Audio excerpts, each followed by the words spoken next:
தேவனுடைய பிள்ளைகளை ஆண்டவரும் உலக ரட்சகருமாகிய இயேசு கிறிஸ்துவின் நாமத்தினாலே இந்த கால வேளையில் இருதயத்தின் ஆழத்திலிருந்து உங்களுக்கு நல்வாழ்த்துக்கள். சங்கீதங்களின் புஸ்தகம் 103:13 வசனத்தை வாசித்து இந்த நாளுக்காக நாம் ஜெபிப்போம். தகப்பன் தன் பிள்ளைக்கு இறங்குகிறது போல கர்த்தர் தமக்கு பயந்தவர்களுக்கு இறங்குகிறார். ஆமென். அன்பு கர்த்தருடைய பிள்ளைகளே, தகப்பன் தன் பிள்ளைக்கு இறங்குகிறது போல கர்த்தர் தமக்கு பயந்தவர்களுக்கு இறங்குகிறாராம். அன்பு தேவனுடைய பிள்ளைகளை, ஆண்டவருடைய இரக்கங்களுக்கு முடிவே இல்லை.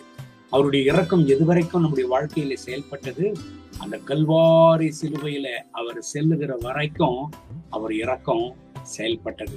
யோவான் எழுதின சுவிசேஷம் 3:16 வசனத்தை வாசிக்கிற பொழுது, தேவன் தன் ஒரே பேரான குமாரனை விசுவாசிக்கிறவனும் அவன் கெட்டு போகாம நித்திய ஜீவனை அடையும்படிக்கு அவரை தந்தருளி எவ்வளவாய் உலகத்தில் அன்பு கூர்ந்தார் என்று வேதம் சொல்கிறது. என் அன்பு தேவனுடைய பிள்ளைகளை, அவருடைய இரக்கம் அந்த கல்வாரி சிலுவை வரைக்கும் நமக்காக வெளிப்பட்டது. அவருடைய அன்பு, அவருடைய தியாகம், அவருடைய இரக்கங்களுக்கு முடிவே இல்லை. என் அன்பு தேவனுடைய பிள்ளைகளை, சங்கீதம் 103:13 சொல்லுகிறது, தகப்பன் தன் பிள்ளைக்கு இறங்குகிறது போல கர்த்தர் தமக்கு பயந்தவர்களுக்கு இறங்குகிறவராக இருக்கிறாராம். அது என்னங்க அது பயம்? கர்த்தருடைய பயம் என்றால் என்னங்க? பாவத்திற்கு விலகி வாழ்கிற வாழ்க்கை தான் கர்த்தருக்கு பயப்படுகிறதான பயம். பயம், கர்த்தருக்கு பயப்படுகிற பயம் என்றாலே பாவத்திற்கு விலகி வாழ்கிறது தான். ஆதியாகமம் 39:2 வசனத்தை வாசிப்போமானால், யோசேப்போடு கூட கர்த்தர் இருந்தபடினாலே அவன் காரிய சுத்தியுள்ளவன் ஆனான். எதுவரைக்கும் கர்த்தருடைய அன்பு, எதுவரைக்கும் கர்த்தருடைய இரக்கம், எதுவரைக்கும் கர்த்தருடைய உண்மை யோசேப்பினுடைய வாழ்க்கையில் வெளிப்பட்டதுங்க. அந்த எகிப்து தேசத்திலேயே ஒரு பெரிய அதிகாரியாக யோசேப்பை உயர்த்தினார் பாருங்க. ஆண்டவருடைய அன்புக்கு அளவே இல்லை. இதுவரைக்கும் கர்த்தர் உயர்த்தினார்.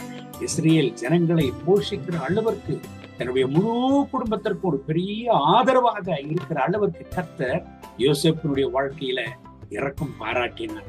என் அன்பு தேவனுடைய பிள்ளைகளை, யோசேப்பினுடைய சூழ்நிலையை பார்த்தோமானால், சகோதரர்களால புறக்கணிக்கப்பட்டவர், சகோதரர்களால தள்ளப்பட்டவர், சகோதரர்களாலே சித்திரவதைப்படுத்தப்பட்டவர், சகோதரர்களாலே எகிப்து வியாபாரிகளுக்கு விற்கப்பட்டவர்.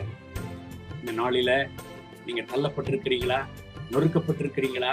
அவதியோடு, வேதனையோடு, வியாகுலத்தோடு, எனக்கு அன்பு செலுத்த யாரும் இல்லை, எனக்கு அன்பு காட்ட யாரும் இல்லை, எனக்கு என்ன யாருமே இல்லை, எனக்கு தகப்பனே இல்லை, எனக்கு தாயும் இல்லை, அல்லது தகப்பனும் தாயும் இருந்தும் எனக்கு அன்பு செலுத்துகிறவர்கள் யாரும் இல்லை என்று சொல்லி உடைக்கப்பட்டிருக்கிறீங்களா? என் அன்பு தேவனுடைய பிள்ளைகளை, உங்களை நேசிக்கிற ஒரு தகப்பன் உண்டு, உங்களுக்கு அன்பு செலுத்துகிற, உங்களுக்கு இரக்கம் பாராட்டுகிற ஒரு தகப்பன் உண்டு. அவர் தான் ஆண்டவராகிய இயேசு கிறிஸ்து. அவருக்கு உங்கள் கண்ணீரை தெரியும், அவருக்கு உங்கள் மனபாரம் தெரியும். எத்தனை பேர் எத்தனை வார்த்தைகளை உங்களுக்கு நேராக பேசினாலும், உங்களை பார்த்து பேசினாலும், உங்களுக்கு இரக்கம் பாராட்டுகிற தெய்வம், உங்களுக்கு இரக்கம் பாராட்டுகிற தகப்பன் ஆண்டவராகிய இயேசு கிறிஸ்து. அவர் உங்களை புறக்கணிக்கவே மாட்டார். நம்முடைய நீதியை பார்த்தோ, நம்முடைய பரிசுத்தத்தை பார்த்தோ, நம்முடைய தகுதியை பார்த்தோ அல்ல அவர் நம்மை நேசிப்பது. என் அன்பு தேவனுடைய பிள்ளைகளை, நம்முடைய நீதியெல்லாம் எம்மாத்திரம், நம்முடைய தகுதியெல்லாம் எம்மாத்திரம், நம்முடைய பரிசுத்தம் எல்லாம் எம்மாத்திரம், நம்முடைய ஜபம், நம்முடைய ஆவிக்குரிய வாழ்க்கை, நம்முடைய வேத வாசிப்பெல்லாம் எம்மாத்திரம். பாவிகளாக நாம் இருக்கிற பொழுதே ஆண்டவர் நம்மை நேசித்தார். அதுதான் தகப்பனுடைய அன்பு. என் அன்பு தேவனுடைய பிள்ளைகளை, புறக்கணிக்கப்பட்டிருக்கிறீர்களா? தள்ளப்பட்டிருக்கிறீர்களா? வேதனையோடு, வேகுலத்தோடும், தேவைகள் நிறைந்த ஒரு வாழ்க்கையில் கண்ணீரோடு நீங்கள் அழுது புலம்பி கொண்டிருக்கிறீர்களா? இந்த ஆபத்துல நான் இருக்கிறேன், இந்த பிரச்சனையில் நான் இருக்கிறேன், யார் எனக்கு உதவி செய்வார், யார் என்னை வந்து விசாரிப்பார், எனக்கென்று யாருமே இல்லை, அழுது கொண்டிருக்கிறீங்களா? கவலைப்படாதீங்க. உங்களை நேசிக்கிற ஒரு தகப்பன் உண்டு. அவர் தான் ஆண்டவராகிய இயேசு கிறிஸ்து. இந்த கர்த்தருடைய இரக்கம், இந்த கர்த்தருடைய தயவு, இந்த கர்த்தருடைய அன்பு ஒருபோது உங்க வாழ்க்கையில் மாறவே மாறாது. யோசேப்பை உயர்த்தின தெய்வம் உங்களை உயர்த்துவார்.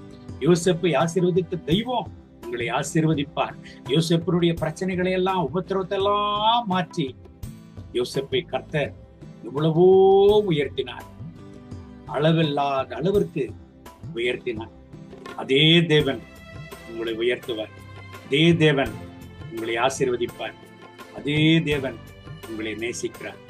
கர்த்தருடைய வார்த்தையின்படி உங்களை ஆசீர்வதித்து இந்த நாள் முழுவதும் அவர் நடத்துவராக. கண்களை மூடி ஜெபிப்போமா?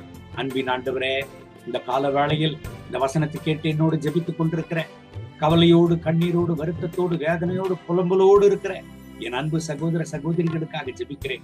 இவர்கள் மேல் மனதுரு கர்த்தருடைய பிரசன்னம் இவர்கள் மேல் இறங்கி வரட்டும். இவர்கள் கண்ணீரை தொடையும். இவர்கள் வியாகுலம் மாறட்டும். இவர்கள் வேதனை மாறட்டும். இவர்கள் துன்பம் மாறட்டும். இப்பொழுதே ஒரு அற்புதத்தை இவர்கள் வாழ்க்கையில செய்தருளும் ஆண்டவரே. தகப்பனே, இவர்கள் வாழ்க்கையில நொந்து போய் வியாகுலத்தோடு, கவலையோடு, கண்ணீரோடு எந்த அளவிற்கு நொறுக்கப்பட்டிருக்கிறார்கள் என்பதை நீ பார்க்கிறீர். இப்பொழுதே ஒரு அற்புதத்தை செய்யும். இப்பொழுதே ஒரு அதிசயம் இன்றைக்கே இவர்கள் வாழ்க்கையில நடக்கட்டும். உடைய நாமத்திற்கு சாட்சிகளாய் உடைய பிள்ளைகள் நிற்பார்களாக. கர்த்தருடைய பிரசன்னம் இவர்களை தாங்கட்டும். இவர்கள் கண்ணீரை தொடைய ஆண்டவரே.